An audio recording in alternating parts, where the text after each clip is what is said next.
Hi guys, I'm in Ingleby, Barwick. There was a solicitor lived up here who owned quite a few properties. I used to do evictions for him, but I wouldn't put a family house off somebody where they had nowhere to go. So it was one of them little houses over the road there. And he was about 25-year-old, worked at British Steel. He was on good wage, he was on about £2.5 a month, 600 quid a week. But he hadn't paid the rent for 10 months, which was £500 a month, which is, they had some of them houses up here a fortune to rent. So he owed him £5,000. He couldn't get it, but he just wanted him out. So he got the bailiffs from the courts to put him out, changed the lock, so he broke back in. He claimed squatters' rights, quite a few years ago it was.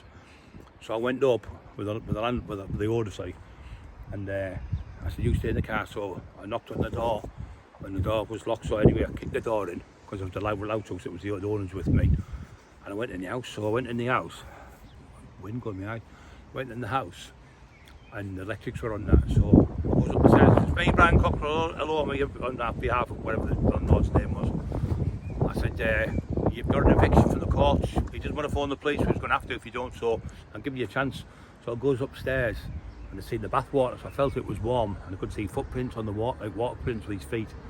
I looked about and I could see the loft was open, so I goes up to the loft, because the ladders were there, but I couldn't get in, it was so big, my shoulders wouldn't go through the loft. So I said, hey, I know you're up here, come on, get down, stop being stupid, no one's going to hurt you. Come and get down here, we'll talk about it.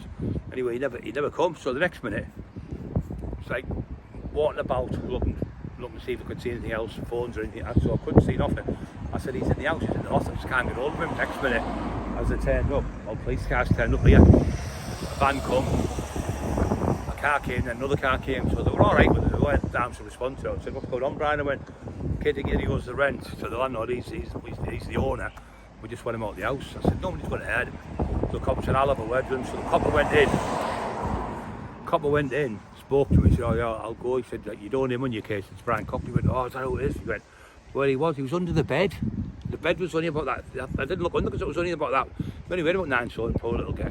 So I said, what are you doing, son? I said, you need to leave. He said, oh, can you give us a couple of days? The landlord, no, you've had all the time in the world. I started screaming, shouting. The landlord then started thinking he's 10 men because he's got me with him. I went, calm down, will you? I said, you've been trying to get him out for 50 weeks. I'm getting him out, so how long do you want, son? He went, can I have a couple of days? I said, yeah, no problem. So there's my number. Tell me when you're ready and everything, so I'll come that day and you'll be out. So the landlord said, no, I want him out now. I said, well, you can't just throw him on the street, he's got nowhere to go. So his dad was going to let him stay at his house. So anyway, I let him get the van.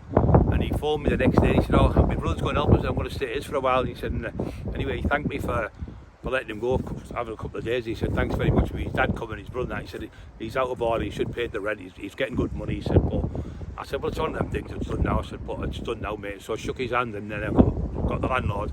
He gave me £500, that was the job done. So yeah, another little story for you guys.